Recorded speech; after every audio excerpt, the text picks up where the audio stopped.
just delivering the script directly, no file or shell needed for this.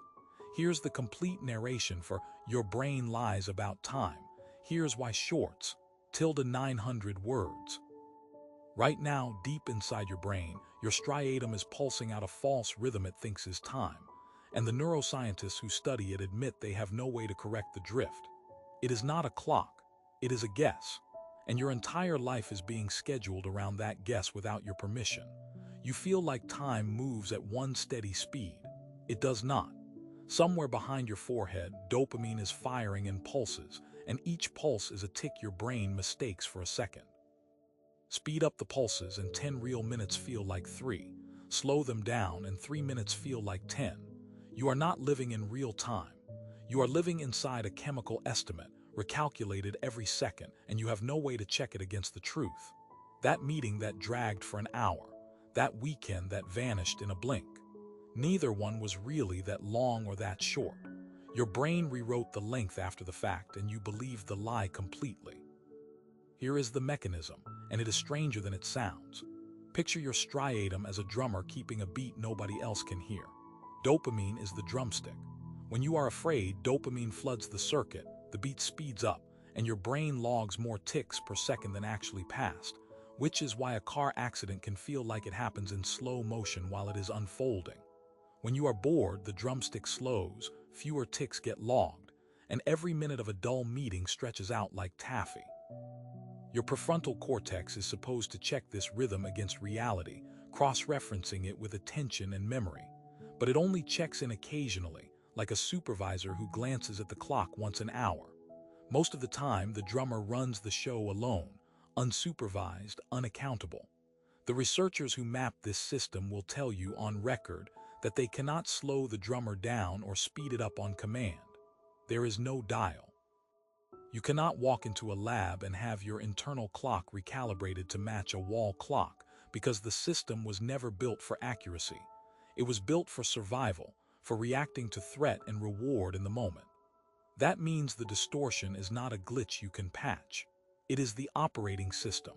Every performance review, every first date, every childhood summer you remember as endless, none of it was measured honestly. It was measured by a drummer built to lie under pressure, and there is currently no known way to force it to tell the truth. Here is where it gets counterintuitive, and it contradicts almost everything you have heard about living in the moment. Common advice says slow down, be present, savor the now, and time will feel richer. But slowing down in the moment does something strange to memory, routine, unhurried days, the ones that feel calm while you are in them, often get compressed into almost nothing when you look back. Meanwhile, the chaotic, novel, even stressful days, the ones that felt like they were rushing past you, get stretched out in memory because your brain stamped them with extra detail. This is the vacation paradox. A week of new experiences flies by while you're living it, then feels like it lasted a month when you remember it. A week of sameness does the opposite. So, slowing down to feel more alive in the moment can quietly rob you of a longer, richer memory of your own life later. High performers who understand this do not try to slow the drummer down. They exploit what speeds it up on purpose. The rule is this: deliberately break routine on a fixed schedule, not randomly.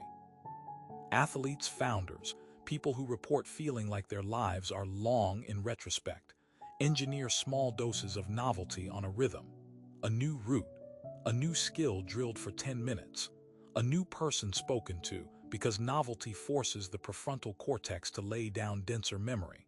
And denser memory is what your brain later reads back as more time having passed. They are not trying to make Tuesday feel longer while it happens. They are making sure that when they look back on the year, it does not collapse into a blur. They are stockpiling time the only way the brain actually allows it to be stockpiled, as memory density, not as clock minutes.